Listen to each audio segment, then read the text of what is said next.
everyone. So this is in continuation to our noun video. In the previous class we saw the categorization of noun, and today here we would be seeing countable and uncountable noun. So as the word suggests, uncountable, if we break the word unable to count, so we are not able to count those nouns, right? And on breaking countable, count plus able, we are able to count those nouns. So we have so many examples around us which we can count.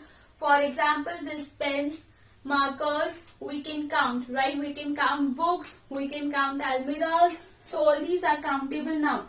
On the other hand, uncountable noun are those nouns which cannot be counted. And it's really, we need to understand what are those nouns and what are the rules applicable here. First of all, we mean that 1, 2, 3 of those nouns is not possible, are called uncountable noun. For example, when I see a noun called bravery, bravery is a noun but we cannot count it, right? Uncountable noun. So moving on to the features, or we can say that what are the specific characteristics of uncountable nouns. First of all, uncountable nouns are used in singular forms. It is obviously possible that singular and plural is only possible of countable noun that we can count, for which we can form 1, 2, 3 or more than that, right? Singular would be equal to 1, plural would be more than 1. But uncountable noun is not singular, not plural. Why? Because we cannot count them. So we always use that in singular form. For example, advice, right? So we cannot say advices. Why? Because it is uncountable noun. So we cannot count the advice, and that is why it is uncountable noun.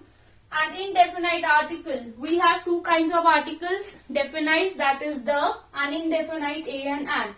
Or we see a boy, an umbrella, a university. So a or an gives what? A number, that is 1. So since that cannot be counted, we cannot use indefinite articles with uncountable noun. So our rule says clearly indefinite article is not used before them. So I cannot say an advice. He gave me an advice. My sentence would be wrong, right? So we have understood these two rules. Now coming to next, they are not used with plural verbs, right? So I would be saying advice is given, not advice are given. Since it takes singular form, so it would not be taking plural form of verb, rather it would take singular form of verb, right? Like is. For example, information is provided, not information are provided. So we need to keep that in mind. Then next rule comes about the indication of their quantity. Now since we know that they cannot be counted, so we cannot indicate the number of those nouns, but rather we can indicate what? Quantity. Meaning that we can use quantifiers with them, right? And examples of quantifiers are much and some. So much information is provided, not many. Many is what? Many is countable. 1, 2, 3. How many students? But I cannot say how many information. So that is how we can use words like much and some to indicate the quantity. Are used in place of many for denoting plurality when we need to say something more than that. Now if we look at what kind of words are used, or what kind of words are categorized as uncountable nouns, so let us look at that. Advice, information, here we cannot count here. Luggage, business, it is not businesses. Work, mischief, bread, scenery, abuse, vacation. Evidence is given. Employment, alphabet, that is why we do not say alphabets. Poetry, there is no such word called poetries. Food, furniture, baggage, fuel, paper. We can say pages, but we cannot say papers because paper cannot be counted. Equipment, machinery, material and much more. So we would be illustrating this with the help of examples, and then we would be moving on to the exceptional cases wherein we need to keep certain rules in mind. Let us try to understand all the rules pertaining to uncountable noun with the help of these examples. The very first says that he gave me an information.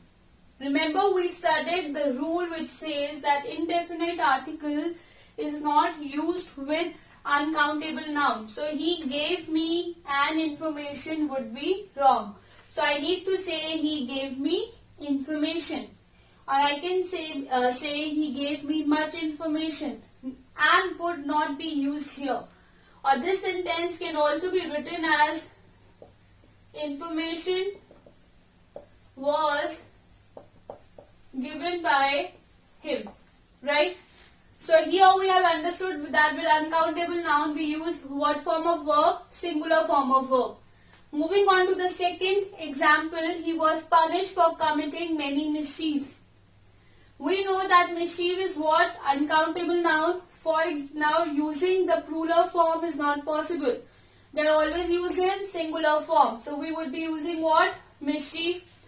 Now remembering the last law, we cannot use many with that. Many indicates number. So we would be using much.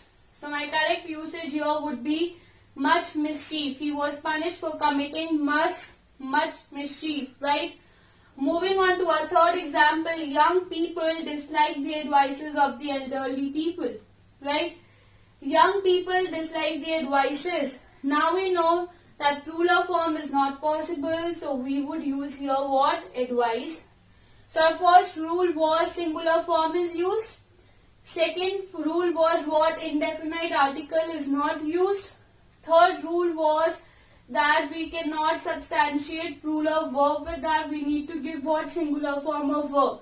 And last one was we cannot use many, but we can use much, or what we can use? Much and some. Very good. Now you remember that. Now I would like to end this class with the help of these two examples. These houses are made of stone. The child threw a stone at me. Can you tell me, are these two sentences correct or not?